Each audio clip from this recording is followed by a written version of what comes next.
یہ مزارات پہ آپ جا کر دیکھیں کوئی ٹیک رہا ہے، چادریں چڑھاتے ہیں آپ مزارات پر، آپ کیوں نہیں پوچھتے کہ چادر کیوں چڑھاتے ہیں؟ کیا بیسک کانسیپٹ ہے اس کے پیچھے؟ اس میں بزرگ کا کیا فائدہ ہے، آپ کا کیا فائدہ ہے؟ کہاں قرآن و حدیث میں لکھا ہے کہ مزار کے اوپر چادر چڑھاؤ؟ ہم نے اس کو ایک ایسی رسم بنا لیا ہے کہ عرس چادر چڑھانے کے بغیر پورا ہی نہیں ہوگا۔ ہر شخص چادروں کی منت مان رہا ہے کہ جی میرا کام ہو گیا تو میں فلاں مزار پہ چادر چڑھاؤں گا۔ بھئی کیوں مان رہا ہو منت؟ ذرا بتاؤ تو صحیح نا، اپنے آپ سے کویسچن کرو، کیوں چڑھا رہے ہو آپ چادر منت کی؟ اس میں کس نے منت مانی تھی؟ نبی نے مانی تھی؟ صحابہ نے تصور دیا مزار پہ چادر چڑھانے کا؟ کہاں سے آیا یہ؟ کچھ نہیں پتا، بس لوگ کر رہے ہیں تو ہم بھی کر رہے ہیں۔ اس سے ہماری نوجوان نسلوں کو، ان بچوں کو کچھ پتہ نہیں ہے جی چادر چڑھانے بھی کوئی عبادت ہوگی، کوئی عبادت نہیں ہے، مستحب تک نہیں ہے۔ اب اس دور میں تو مستحب بھی نہیں رہا۔ ایک دور تھا کہ جب قبرستان عام بنا دیے جاتے تھے، اس میں کسی عالم کی قبر ہے، کسی نبی کی قبر ہے، فرض کر لیں صحابہ کی ہے، تو لوگ ادب سے دور ہونے لگے تو وہ قبور پہ چڑھ رہے ہیں صاحب، تو وہ جو اشرف القوم کی قبر ہے اس کی بھی بے حرمتی ہو رہی ہے، تو بھئی چلو ایک کپڑا ڈال دو یار، تاکہ فرق تو ہو جائے، آنے والے کو پتہ چلے کسی بزرگ کی قبر ہے دوسری، تو ایک چادر ڈال دی ادھر۔ بس یہ بیسک کانسیپٹ تھا۔ پھر بعد میں جب بزرگان دین فوت ہونے لگے تو لوگ جیسے آ کر فاتحہ وغیرہ پڑھ رہے ہیں، بیٹھ کے قرآن پڑھ رہے ہیں، دھوپ پڑ رہی ہے، تو ارادہ کیا کہ قبہ بنا دیا جائے کہ عمارت صاحب مزار کے لیے، تاکہ لوگ آ کے اس کے سائے میں آرام سے پڑھ سکیں۔ اور خاص طور پہ جب سال گزرتا تھا جس کو ہم آج کل عرس کہتے ہیں، تو پھر لوگ آئیں گے، بیٹھیں گے، کثیر تعداد ہوتی ہے کہ چلو بھئی پھر ایک عمارت بن گئی۔ جب عمارت بن گئی تو جو عام قبور سے امتیاز قائم کرنا تھا وہ عمارت کے ذریعے حاصل ہو گیا، اب چادر کی تو ضرورت ہی ختم ہو گئی۔ لیکن سنی کو تو ایک نیا مشغلہ چاہیے، جو نیا مشغلہ شروع ہو جائے اس کو کبھی نہیں چھوڑے گا، اصل دین کو گھر میں داخل نہیں ہونے دے گا۔ انہوں نے کہا بھئی قبہ بن گیا، ابھی چادر کی رسم تو چلے، وہ چل پڑی صاحب رسم۔ اچھا پہلے چادریں ڈالتے تھے موٹی، کیونکہ یہ ریشمی اور باریک کپڑے تو ایجاد نہیں ہوئے تھے، وہ ہاتھوں سے بنے ہوئے کپڑے، اس میں یہ ہوتا تھا کہ کسی نے 2 چادریں ڈال دی تو ایک صاحب مزار کی طرف سے صدقہ کر دی، ایک پڑی ہوئی ماں بہن امتیاز کے لیے، فرق کرنے کے لیے، باقی ایک نہیں تھی رسمیں پہلے۔ اب صورتحال یہ جو مزار پہ چادر ڈلتی ہے ذرا دیکھ لیں آپ، ایک تو پہلے اس میں پورا لکھا ہوتا ہے کلمہ پاک یا آیت الکرسی کہ آپ اسے کسی اور کام میں استعمال ہی نہیں کر سکتے، اور یا پھر اتنی باریک ریشم کی چادر ہوتی ہے، جیسے داتا صاحب کے مزار پہ اکثر آپ دیکھیں گے کہ اس کو وہ کسی کام نہیں آ سکتی، وہ لباس بھی نہیں بن سکتا، اس کو یوں دیکھیں گے نا اس میں نظر آئے گا آر پار، اتنی وہ باریک سی ہوتی ہے، اور اس پہ آیت الکرسی چمکی سے لکھی ہوئی ہے نا، پہلے لکھ کر اس پہ چمکی ڈال دیتے ہیں، اب جو پکڑے وہ ہاتھ پہ چمکی، منہ پہ چمکیاں، جس سے وضو ہی خطرے میں پڑ جائے۔ اب وضو کریں گے تو یہ چمکیاں لگی ہوئی ہیں، کہاں سے وضو ہوگا؟ اور پھر آپ کبھی دیکھیں اس کٹہرے کے اندر جو آدمی کھڑا ہوا ہے، یہ جب آپ ریشمی چادر ڈالتے ہیں وہ ایک دوسرے پہ پھسلتی ہے گر کے نا، ٹک تو سکتی نہیں ہے، وہ اس کے پیروں میں، وہ آیت الکرسی کے اوپر چڑھ رہا ہوتا ہے، قرآن کے اوپر چڑھ رہا ہوتا ہے، میں نے اپنی آنکھوں سے دیکھا یہ منظر۔ اور پھر کیا ہوتا ہے کہ آپ نے وہ ڈالی، وہ جمع کرتے جاتے ہیں، پھر یوں دکان پہ پہنچتی ہے نا، کم قیمت پہ دکان والا دوبارہ خریدتا ہے، استری شستری مارتا ہے، پھر دوبارہ ماشاءاللہ ہے نا، ہم لوگ آپ کا کاروبار چلانے کے لیے چادروں کی منت مان رہے ہیں کہ جی میرا کام ہو گیا میں چادر چڑھاؤں گا۔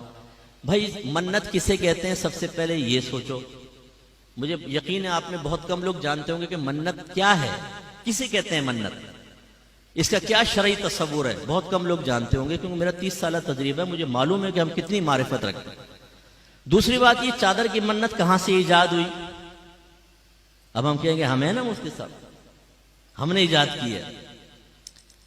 اب یہ جب باتیں ہم کرتے ہیں، یہ ہے اصلی دین جو میں آپ کو سمجھا رہا ہوں۔ ہمارے وہ لوگ جنہوں نے ان چیزوں کو پروموٹ کیا ہے، ہمارے اہل سنت میں ان کو ڈال کر ہمیں بدعتی کہلوایا، ہمیں قبر پرست کہلوایا، ان کے مقاصد کو پہنچتی ہے ٹھیس۔ وہ پیر کی شکل میں بھی آپ کو نظر آئے گا، وہ مقرر کی شکل میں بھی نظر آئے گا، وہ مصلح کی، وہ مبلغ کی شکل میں بھی نظر آئے گا، ان کی ناکوں میں لگے ہوئے سینسر۔ یہ مفتی صاحب پتہ نہیں کیسی باتیں کرتے ہیں، شاید پٹڑی سے اتر گئے۔ تو میں بولتا ہوں تمہاری چڑھی ہوئی ٹرین ادھر آؤ تو میں دیکھتا ہوں کہ تم پٹڑی پہ چڑھے ہوئے یا میں پٹڑی پہ چڑھا ہوا ہوں۔ آئیں قرآن و حدیث کے اوپر پیش کرتے ہیں نا چیز کو، نہ آپ کی نہ میری۔ میرے آقا نعمت امام اہل سنت مجدد دین و ملت پروان شمع رسالت عظیم البرکت عظیم المرتبت شاہ احمد رضا خان علیہ رحمت الرحمان فرماتے ہیں کہ اگر بزرگوں کی طرف منسوب کوئی چیز ہمارے سامنے پیش کی جائے گی ہم اسے سب سے پہلے قرآن و حدیث پر پیش کریں گے.